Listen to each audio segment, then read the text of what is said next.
Já estamos de volta com Hora Geral nesta quarta-feira. Vamos conhecer um pouco mais de esportes? Vamos lá?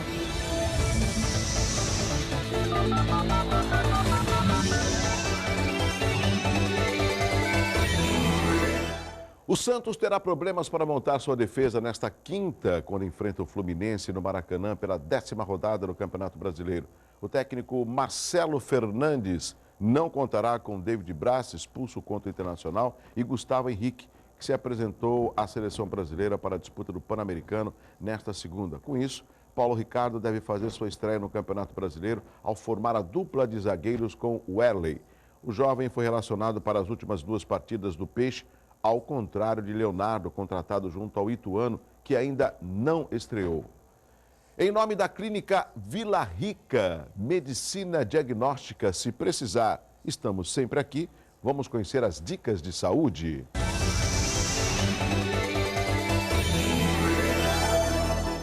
Não sinta vergonha de conversar com o seu médico e tirar todas as dúvidas do seu relacionamento íntimo ou qualquer coisa diferente que esteja sentindo ou percebendo em seu corpo. É direito de todo brasileiro buscar esclarecimento e informações durante o atendimento de saúde. Doenças como AIDS, HPV, hepatites virais, dentre outras, apresentam sintomas muito parecidos. As DSTs, ou seja, doenças sexualmente transmissíveis, são consideradas como um problema ou um dos problemas de saúde pública mais comuns em todo o mundo, tornando o organismo mais vulnerável a outras doenças, inclusive a AIDS, além de terem relação com a mortalidade maternal e infantil. Procure seu médico, previna-se, realize periodicamente os seus exames e preserve a sua saúde. Nosso convidado de hoje está aqui, Adilson Júnior. Tudo bem? Douglas, bom dia, tudo bem? Eu ia falar assim, tudo bem, meu irmão? Porque a gente sempre se trata assim. O Adilson, além de vereador, é radialista, é um excelente profissional e nós somos radialistas. Eu sempre digo que nós estamos vereadores, mas a nossa profissão é a comunicação já há um bom tempo. Eu bem mais tempo que ele, né? Ele é bem mais jovem, né? Bem mais jovem. Mas a gente não deixa de lado a nossa atividade, isso que é importante. Você na RBA, eu aqui na Santa Cecília, porque esse é o nosso trabalho. E eu acho que a população aprendeu a assistir, a prestigiar o nosso trabalho, né? Então a gente consegue aí, numa tarefa árdua, fazer as 2 atividades que eu julgo importante, que é a comunicação, que é o jornalismo e a política. Eu não tenho dúvidas que andam sempre em paralelo. Mas o entrevistado de hoje é o Adilson Júnior, que é vereador da Câmara de Santos. Adilson, alguns temas importantes da nossa região me causam uma certa preocupação. Por exemplo, eu até falei na abertura do programa, é um ano difícil, de crise, alguns projetos vão parar. Eu fico preocupado que tudo pode gerar essa desculpa para projetos que já estão em curso há um bom tempo. Você não se preocupa, quanto vereador, quando é cobrado nas ruas de Santos com relação a projetos importantes na cidade de Santos? Sem dúvida. Mais uma vez, bom dia, Douglas, toda aqui a sua equipe, os telespectadores. Obrigado pela honra de entrar aí na sua casa. Acho que diariamente, né, e principalmente hoje, você abordou um tema, e os principais jornais abordam também esse mesmo tema, que é a não redução da maioridade penal. A não redução da maioridade penal. Eu particularmente, Douglas, eu comemoro, eu acho que não devia acontecer isso. Por uma razão, por tantas razões. Mas uma delas imagina se nós já temos presídios lotados, imagina se reduz. Isso é uma das questões, talvez uma das mais simplórias. Até do ministro da Justiça que eu comentei, o Cardoso. Onde que coloca? Mais do que isso, as nossas cadeias são faculdades do crime, de fato, né? E você colocar lá jovens de 16 anos, sairão, sem dúvida alguma, pior do que entraram. E mais do que isso, hoje, o número... Eu sei que existe um bombardeio da mídia por conta dessa razão e acentua, né, e publiciza principalmente crimes cometidos por jovens de menores, ou seja, de 16 anos ou até menos. Mas isso representa ainda menos de 2% dos crimes que são cometidos, ou seja, menos de 2% de todos os crimes cometidos no Brasil são por menores de 18 anos. Então, ainda não é uma coisa alarmante ao passo que você tenha que reduzir, até porque isso não tem fim. Ou seja, reduz para 16, depois para 14, depois para 12, depois para 10. Né? Ou seja, tem várias questões que me levam a ser... Eu sei que existe um apelo popular, mas talvez esse apelo popular ele também é mais levado pela questão da falta de segurança que nós vivemos. Né? Então, ou seja, o sentimento das pessoas não, vamos reduzir. 86%, segundo uma última pesquisa, né? Dizia que era favorável à redução. Mas não só talvez pela questão da redução, mas eu acho que é um sentimento total de insegurança que nós vivemos de fato. Né? Ou seja, mesmo aqui em Santos, na Baixada Santista, no estado de São Paulo, no Brasil. Temos registro aqui em Praia Grande, um menor de 11 anos acabou trocando tiro com a polícia. Exato. Entendeu? Em Bertioga, uma menina de 15 anos. Não, semana passada aqui em Santos, um deles menor, 3 jovens ali na divisa Santos com São Vicente, no dique do Sambaiatuba, ou seja... e relatos, né, das pessoas que diariamente sofrem algum tipo de atentado, né, que sofrem algum tipo da falta da segurança, e a hora qual for. Né? Então isso leva a esse sentimento de, não, temos que reduzir a maioridade penal. Eu acho que tem que haver medidas, ações, né, mas penso que essa redução, ou seja, não seria benéfica nesse momento para o Brasil. Agora, eu concordo com você, a análise do convidado, do Hora Geral, sempre vai ser uma análise que vai ter aí um espaço dentro do programa. Mas eu acredito, não sei se você comunga da mesma ideia, que algo deveria ser feito para esses jovens.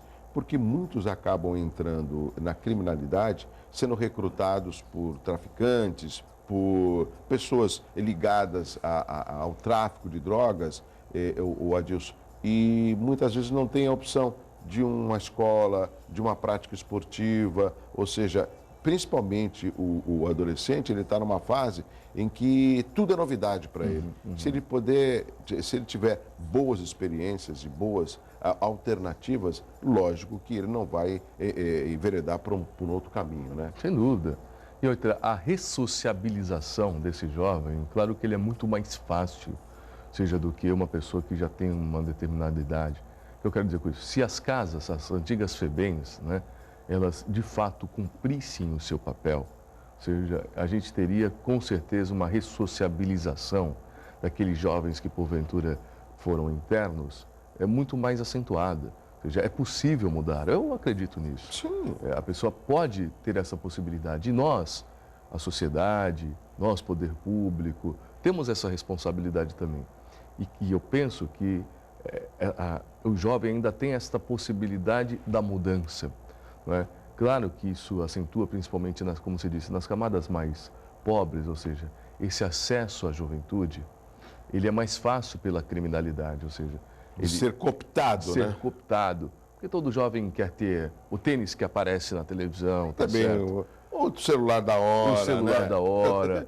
E aí ele não consegue isso na maneira mais justa, tal, e ele acha um caminho aparentemente mais fácil e mais rápido. Não é? Então, ou seja, não é só a questão da redução de maioridade, ou só a questão da penalidade. Né? Penso que tem tantos outros pontos a se fazer antes. Uma educação de fato que atinja e que converse com esse jovem, que consegue um diálogo. Acho que isso passa não só pela questão da educação, mas principalmente pela questão familiar. Né? Ou seja, é claro, eu sei que o discurso às vezes, e eu estou me colocando nessa posição, não é tanto quanto na prática. Né? Que a gente vê tantas mães que são mães e pais, pais que são pais e mães, ou seja, que tem que sair cedo de casa para trabalhar e não consegue dar hoje mais aquele amparo aos seus filhos, né? Como eu ainda tive esse privilégio, ou seja, meu pai sempre foi e é, né, o patriarca da família, e minha mãe sempre foi o do lar, então ela teve pulsos fortes, né? Ou seja, nem sempre... mas é uma exceção, né? Nem sempre isso ocorre, né? Outrora, isso já era muito mais... já tinha uma participação mais do dia a dia, né? Mas eu acho que a gente ainda pode, não é o fim dos tempos. Não, né? Adilson, enquanto você estava conversando, já ligaram no 3041-6777, o Caio Souza da ponta da praia. O argumento mais infeliz contra a diminuição da maioridade penal é que as cadeias não comportam mais criminosos. Na lógica desse raciocínio, a criminalidade não vai ser mais combatida porque simplesmente não existem mais cadeias aos criminosos. Pode isso, Adilson? Caio, como eu te disse, na verdade, essa é um dos pontos mais simplórios, na minha visão, ou seja, de não ter lugar. Não é isso que me leva a não acreditar numa redução da maioridade, não apoiar isso. O que me leva são todas essas questões que eu abordei anteriormente, mais do que a questão de lotação. Né? Se a gente for falar isso, então a gente tem que aumentar, na verdade. Se fosse só esse ponto de não ter capacidade na rede prisional, ou seja, nós deveríamos colocar aí talvez para 50 anos, porque não cabe mais ninguém de fato. Todas as unidades prisionais estão superlotadas. Quando não, é como o anexo do 5º DP, que por anos serviu como uma cadeia. Então, isso para mim... Em área residencial. De fato, como você disse, não é um ponto básico. O ponto básico é todas essas razões que me levam a não apoiar e ainda acreditar que a gente pode mudar. A Sueli Ramos, do Embaré, para que um político é eleito? Para fazer o que os aniversariantes... Eu não estou entendendo a pergunta. O que houve aí? Travou, parou aí no aniversariantes. Para fazer o que aniversariantes... Tem como arrumar a pergunta aí, produção? Não entendi a pergunta da nossa telespectadora do Embaré. Parou aí o teleprompter? Vamos lá, vamos voltar à pergunta da telespectadora, até porque estão participando no 3041-6777. Esse é o telefone onde você pode participar. É a Sueli Ramos, do Embaré. Agora sim, para que um político é eleito, ela pergunta, para fazer o que ele acha ou o que a população deseja? Olha, Sueli, um grande abraço para você. Estou vendo que você é da Vila Valença, onde eu passei boa parte da minha infância não morando, mas meus avós paternos, né? O da Vila Valença é a próxima pergunta. É a próxima? Antes tá. Eu não estou acostumado com essas coisas de televisão. Meu negócio é rádio. Eu vi ali e pensei que... Então tá. Mas complementando o político foi eleito? Olha, ele foi eleito para representar a população e para publicizar os anseios, né, da sociedade, com certeza. Mas claro que ele também tem uma posição, ou seja, imagina se você chegar lá até porque a população tem um pensamento coletivo. Eu acho que a gente tem um papel, uma responsabilidade de sintetizar, não é? E levar as reivindicações da população. Aí sim é uma coisa unânime. Sim. Agora, de você pensar, nós temos o direito de pensar, eu de uma forma, o Douglas de outra, e cada uma das pessoas de outra. O que nós temos que fazer é ter um entendimento, independente dos pensamentos, às vezes diversos, é respeitar um outro. Eu acho que isso é a democracia. Eu acho que isso talvez é o que está já faltando. Né? Eu não querer obrigar, imputar em você aquilo que eu penso, ou aquilo, e sim nós dialogarmos e, quem sabe, chegarmos a um senso comum. Acho que esse é o grande desafio. E o fórum para isso é o parlamento, sem onde dúvida, as ideias elas são debatidas. E houve um ganho significativo, que são as audiências públicas, para poder levar até a população a discussão de projetos polêmicos, importantes, né, para que haja esse entendimento. O Mário Lopes, da Vila Valença, agora sim. Mário Lopes, da Vila Valença, em São Vicente. Em 15 anos que o PT está no governo, por que não foi montada uma estrutura para que houvesse a ressocialização dos jovens infratores? Vocês estão esperando o quê? Olha, realmente eu acho que tem coisas que deixaram de ser feitas, mas muitas foram feitas. Vou te dar um detalhe só. O ProUni. O ProUni é o primeiro programa que fez com que jovens pobres e da favela tivessem a mesma igualdade daqueles que, porventura, tenham condições financeiras de pagar. Só vê os números. Quantos jovens estão hoje em universidades, até privadas, não é? Porque não tiveram condições de ter acesso à universidade pública e estão fazendo faculdade. O que eu quero dizer? Adilson, mas isso não tem nada a ver com a questão da criminalidade. Ora, como não?